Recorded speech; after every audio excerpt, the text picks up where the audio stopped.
Le titre de ce livre,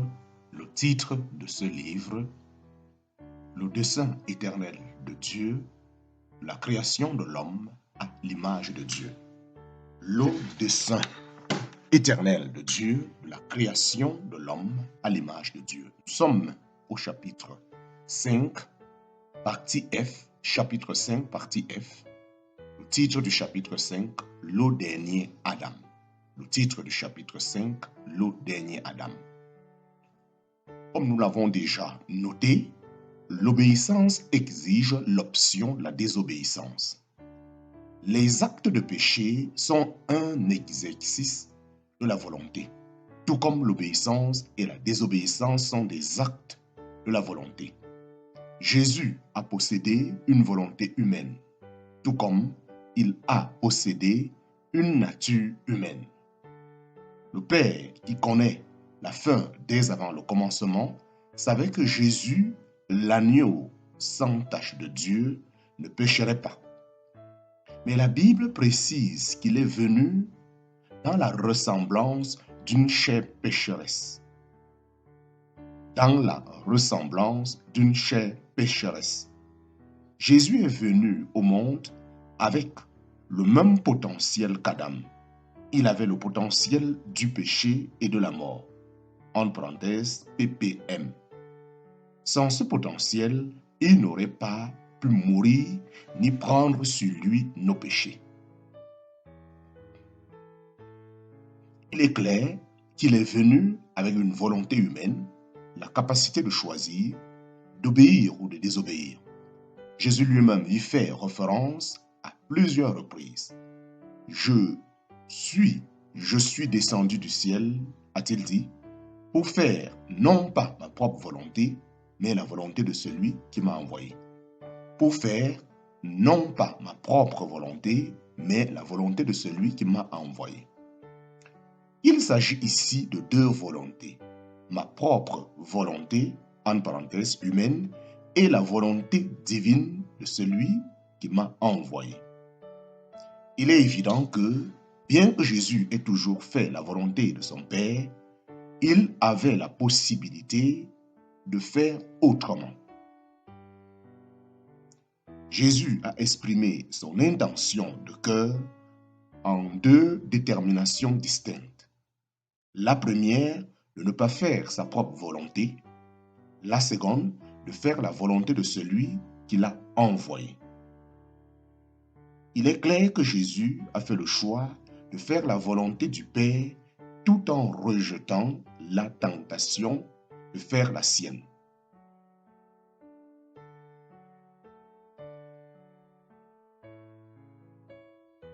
Puisque Jésus était notre exemple, ainsi que notre Sauveur, nous avons quelque chose à apprendre ici. La raison de notre lutte parfois vaine pour accomplir ce que nous croyons être la volonté du Père, c'est notre échec à déterminer d'abord dans nos cœurs, ne pas faire notre propre volonté. La raison de notre lutte, parfois vaine, pour accomplir ce que nous croyons être la volonté du Père, c'est notre échec à déterminer d'abord dans nos cœurs, ne pas faire notre propre volonté. Jésus n'a jamais essayé de faire la volonté de son Père comme un accessoire de la sienne. Nous ne devrions pas non plus. Jésus n'a jamais essayé de faire la volonté de son Père comme un accessoire de la sienne. Nous ne devrions pas non plus. Sa volonté était complètement soumise à celle de son Père. Il n'est donc pas étonnant que Jésus, agonisant dans le jardin de Gethsémani, devant la terreur de sa crucifixion imminente, ait crié au Père, « Si c'est ta volonté, que cette coupe passe loin de moi, mais que ça ne soit pas ma volonté, mais la tienne. » Si c'est ta volonté, que cette coupe passe loin de moi, mais que ce ne soit pas ma volonté, mais la tienne. Jésus, homme, a choisi librement de faire la volonté du Père plutôt que la sienne. C'est cela prendre la croix. C'est cela prendre la croix. Notre salut réside non pas dans le fait que Jésus était une figure déifiée, qui ne pouvait pas pécher. C'est précisément le contraire. Il était une figure humaine qui n'a pas péché. C'est par un acte d'obéissance de la part d'un homme que nous sommes sauvés, par opposition à un acte de désobéissance de la part d'un autre homme que nous avons été perdus. Dans les deux cas, il s'agit du choix de l'homme. Dans les deux cas, il s'agit du choix de l'homme. Dès sa naissance, Jésus était conscient de son rôle. Lorsqu'il est venu au monde, il a dit « Je viens faire ta volonté, ô Dieu. Je viens faire ta volonté, ô Dieu. » À l'âge de 12 ans, Jésus s'est rendu à Jérusalem avec Joseph et Marie pour assister à une fête. Lorsqu'ils eurent accompli les jours, à leur retour, l'enfant Jésus resta à Jérusalem. Joseph et Marie, croyant à tort qu'il se trouvait parmi eux, firent une journée de route avant de se rendre de son absence. Ils retournèrent à Jérusalem et, après l'avoir cherché pendant 3 jours, ils le trouvèrent dans le temple, assis au milieu des docteurs, les écoutant et les interrogeant. Et tous ceux qui l'entendaient étaient étonnés de son intelligence et de ses réponses. Marie et Joseph furent stupéfaits et la mère de Jésus dit « Mon fils, pourquoi nous as-tu ainsi traités? Voici que ton père et moi, nous t'avons cherché avec angoisse. Mon fils, pourquoi nous as-tu ainsi traités? Voici que ton père et moi, nous t'avons cherché avec angoisse. » Et il leur dit, « Comment se fait-il que vous m'avez cherché? Ne savez-vous pas que je devais m'occuper des affaires de mon père? Comment se fait-il que vous m'aviez cherché? Ne savez-vous pas que je devais m'occuper des affaires de mon père? » Même lorsqu'il était enfant, Jésus était uniquement préoccupé par la volonté de son Père. Il était le fils unique engendré de son Père. Tous les autres hommes, même lorsqu'ils étaient enfants, exprimaient dans leur corps la nature et la volonté de leur père déchu. Leur père déchu, Adam. Mais Jésus, né de Dieu, a exprimé la volonté de son Père.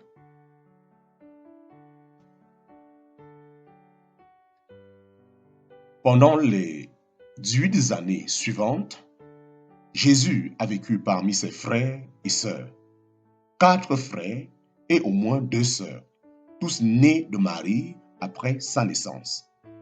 Il était connu comme le fils du charpentier et le charpentier. Il a donc connu toutes les phases de la vie que tout autre homme connaîtrait. L'autorité des parents, la concession des frères et sœurs, l'apprentissage, la vie de commerçant et, selon toute probabilité, les rigueurs d'une petite entreprise. Tout cela était nécessaire car il devait être tenté en tout, comme nous sommes tentés, et pourtant, il en sortirait sans péché.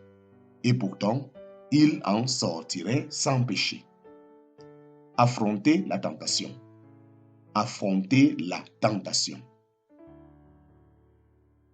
Étant dans son humanité, ce qu'Adam avait été avant la chute, il devait inévitablement renoncer. Il devait inévitablement rencontrer le même tentateur et les mêmes tentatives qui avaient précipité la chute d'Adam.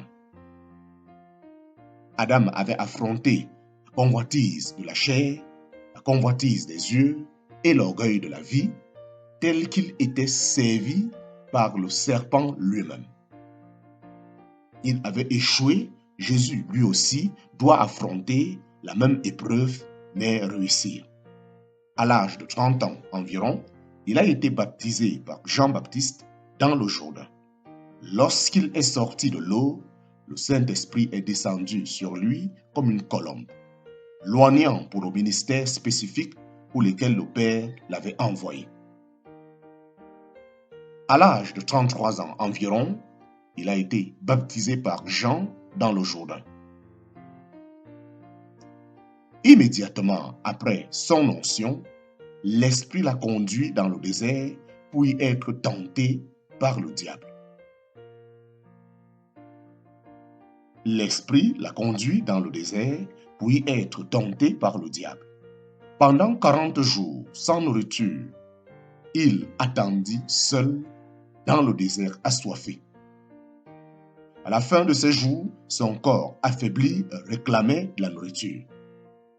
Dans cette condition émaciée, il a fait face au tentateur, non pas en tant que Dieu, mais en tant qu'homme.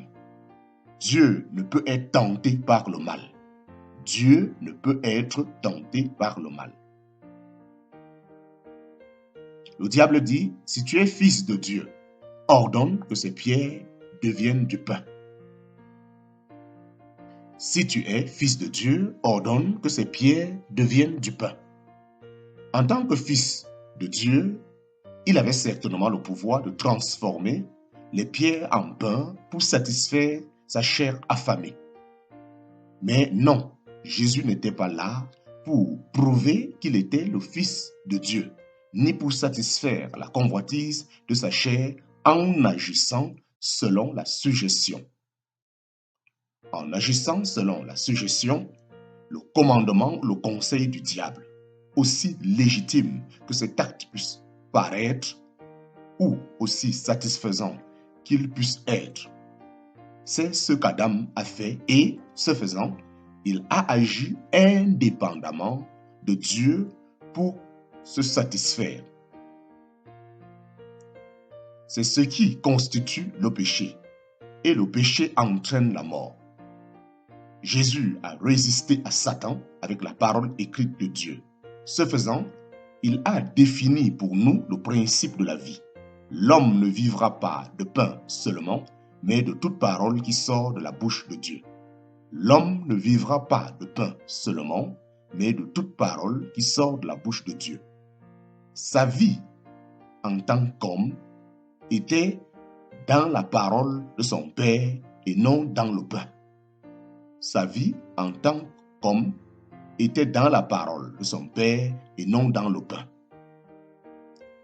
Puis le diable l'émena sur une haute montagne et lui montra tous les royaumes du monde en un instant. Je te donnerai toute cette puissance et leur gloire, car cela m'a été remis, et je le donne à qui je veux. Si donc tu te prosternes devant moi, tout sera à toi. Je te donnerai toute cette puissance et leur gloire, car cela m'a été remis, et je le donne à qui je veux. Si donc tu te prosternes devant moi, tout sera à toi. L'offre de Satan n'était pas les royaumes de la terre. L'offre de Satan n'était pas les royaumes de la terre. Il a spécifié les royaumes du monde. Il y a une différence. Il y a une différence. Ce n'est pas à lui de donner la terre. La terre est au Seigneur et tout ce qu'elle renferme. Mais Satan est le Dieu de ce monde. Sa domination s'est exercée sur ce système mondial depuis sa création.